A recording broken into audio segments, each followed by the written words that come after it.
अस्सलाम वालेकुम students, first year computer science के आज की इस वीडियो में चैप्टर नंबर 8 के इंपॉर्टेंट शॉर्ट क्वेश्चंस के बारे में बात करेंगे। चैप्टर नंबर 8 से दो शॉर्ट क्वेश्चंस आने हैं पेपर में और ये आपका सेक्शन नंबर 1 होगा।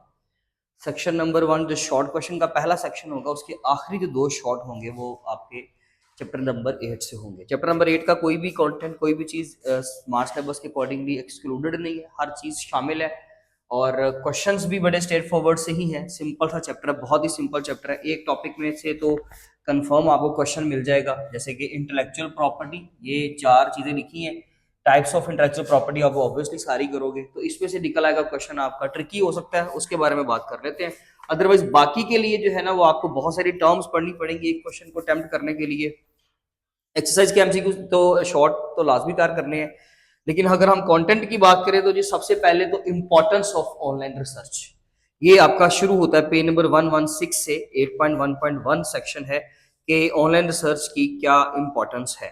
नंबर 2 पे टाइप्स ऑफ ऑनलाइन रिसर्च में हमने याद करनी है खास करके market plus fact checking research, इन दो के ऊपर आप लोगों ने अच्छे तरीके से टाइम देना है। और नंबर 3 पे डिजिटल लिटरेसी है पेज नंबर 116 पे ही।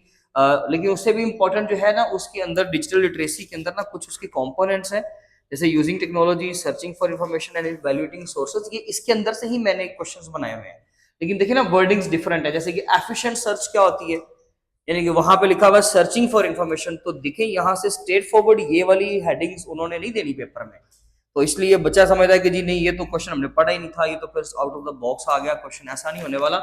वो थोड़ी सी टर्म डेफिनेटली अगर आपको कॉन्सेप्ट होगा तो आप समझ जाओगे, इसी को कॉन्सेप्चुअल क्वेश्चनिंग कहते हैं। ऐसा नहीं है कि कोई अजीब सा कॉन्सेप्ट जो बुक में मौजूद ही नहीं है, या बिल्कुल एक थोड़ा सा जिक्र था लेकिन उसके बारे में बहुत ज्यादा डिटेल्ड क्वेश्चन आ गए, तो ऐसा नहीं होता। सिर्फ वर्डिंग थोड़ी सी चेंज होती है। तो यहाँ पर याद रखिएगा डिजिटल लिटरेसी की डेफिनेशन करें, प्लस नंबर 2 पे एफिशिएंट सर्चिंग क्या होती है, यानी कि सर्च फॉर इंफॉर्मेशन वाली हेडिंग के अंदर से ही कीवर्ड्स को मैच करना, अच्छे कीवर्ड्स यूज करना, रिलेटिव कीवर्ड्स यूज करना, ये बेसिकली एफिशिएंट सर्च होती है। नंबर 5 पे जो यहाँ पे नंबर 5 है इवैल्यूएटिंग द सोर्सेस, ये क्यों जरूरी है, हम क्यों करते हैं ऐसा, इवैल्यूएट क्यों करते हैं सोर्सेस को। जहां से हम डाटा ले रहे हैं हमें उसको पहले, अगर उसके ऊपर आपने रिलाई करना है तो आपको चाहिए कि पहले आप उसको देख लें कि क्या वो ऑथेंटिक है। आप उसको पहले उसकी वैल्यूएशन तो कर लें एंड देन आप किसी चीज पे मूव करें, इसलिए इवैल्यूएटिंग सोर्सेज। लेकिन स्ट्रेट फॉरवर्ड हेडिंग बेशक ना आए, थोड़ा सा कंसेप्चुअल क्वेश्चन आ सकता है, ट्रिकी आ सकता है, इसलिए आपने इवैल्यूएटिंग सोर्सेज का मतलब समझना है कि ये क्यों जरूरी है, इवैल्यूएटिंग सोर्सेज होता क्या है, ये जरूरी क्यों है। ठीक है जी, यहाँ से आपकी बुक की भी हेल्प लें बेशक। नेक्स्ट क्वेश्चन है डिजिटल रिसोर्सेज से। तो डिजिटल रिसोर्सेज सिंपल होते हैं क्या, आपको डिजिटल रिसोर्सेज की पूरी लिस्ट बनानी पड़ेगी। वेबसाइट हो गई, या कोई सॉफ्टवेयर है, कोई डेटाबेस है, कोई ऑनलाइन लाइब्रेरी आप यूज कर रहे हो, तो जो भी चीज, जो भी जहां से भी आप इंफॉर्मेशन गेन कर रहे हो ऑनलाइन, ऑनलाइन मीन्स के जरिए से, वो डिजिटल रिसोर्सेज है सारे। तो आपको उनके नाम पता होने चाहिए, आपको नाम भी पूछे जा सकते हैं, प्लस आपको डेफिनेशन भी कही जा सकती है कि इसको डिफाइन कर दे, नेम्स भी आ सकते हैं। ठीक है जी। नेक्स्ट, ऑनलाइन लाइब्रेरीज क्या है और इसके बेनिफिट्स क्या है। कंपैरिजन आ सकता है ना कि जो पहले लाइब्रेरीज इस्तेमाल होती थी और आज जो ऑनलाइन लाइब्रेरीज इस्तेमाल होती है, दोनों में फर्क तो है। यहाँ पर आप किसी भी टाइम पे कहीं पे भी आप मौजूद है और आप वो बुक हासिल कर सकते हो, कोई कंटेंट चाहिए, कोई जर्नल चाहिए, कोई पेपर चाहिए, आप हासिल कर सकते हो। तो इसके ये बेनिफिट्स भी हैं, ऑनलाइन लाइब्रेरी की समझ लीजिए एग्जिस्टेंस ही उसका जो है वो उसके बेनिफिट्स हैं। तो ये आपने अच्छे तरीके से, लेकिन आपने विद हेडिंग आपको पता होना चाहिए, तैयार करें आप इसका कंटेंट कि ऑनलाइन लाइब्रेरीज क्या है, उनके बेनिफिट्स क्या होते हैं। नेक्स्ट पेज नंबर 118 पे एक क्वेश्चन है effective navigation and managing the digital information. बहुत इंपॉर्टेंट पैराग्राफ है, स्किप मत कीजिएगा इसको। ये है कि इफेक्टिव नेविगेशन या सर्चिंग क्या होती है। इफेक्टिव सर्च किसको कहते हैं, यानी कि जब आप एक चीज को एक्सप्लोर कर रहे हो, तो कई लोगों को ना सर्च करना नहीं आता होता, डाटा निकालना नहीं आता होता। अक्सर बच्चे पूछ रहे होते हैं कि जी ये फलां वीडियो तो शामिल ही नहीं है, ये चैनल के ऊपर ये आपने अपलोड ही नहीं की, हमें फलां वीडियो चाहिए। तो असल में क्या होता है कि उनको कीवर्ड्स यूज करना नहीं आ रहा होता।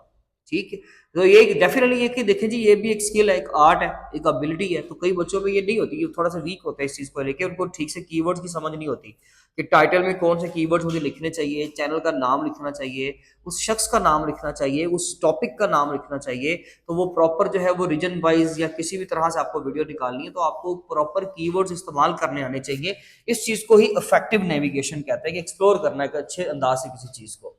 तो इफेक्टिव नेविगेशन क्या होती है, उसका बेनिफिट क्या है, दोनों तरह से आपने तैयार करना है। नेक्स्ट जो है हमारे पास यहाँ पे नंबर 9 पे वो है जी managing the digital information, how to manage digital information, या why should we manage the digital information, हमें उसको क्यों मैनेज करना चाहिए।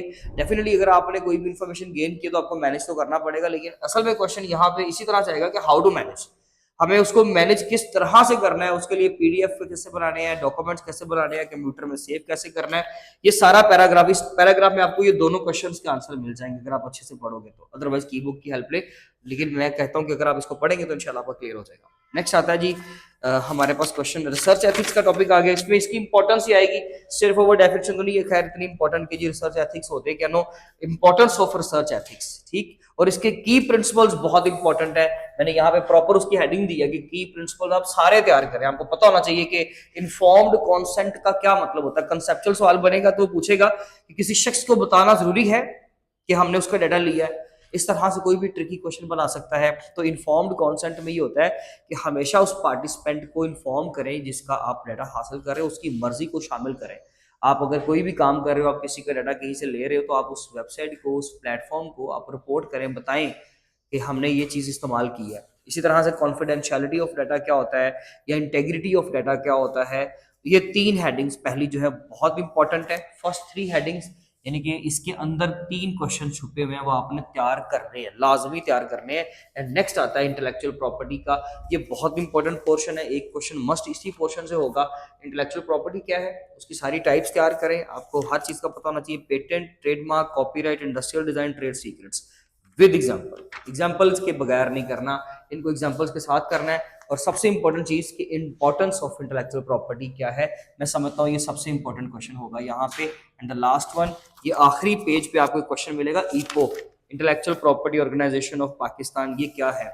उसमें असल में क्वेश्चन था how to protect your intellectual property, ये भी आ सकता है, लेकिन असल में वो ईपो के बारे में सवाल कर सकता है कि ये ईपो के बारे में आप क्या जानते हैं, ठीक है जी।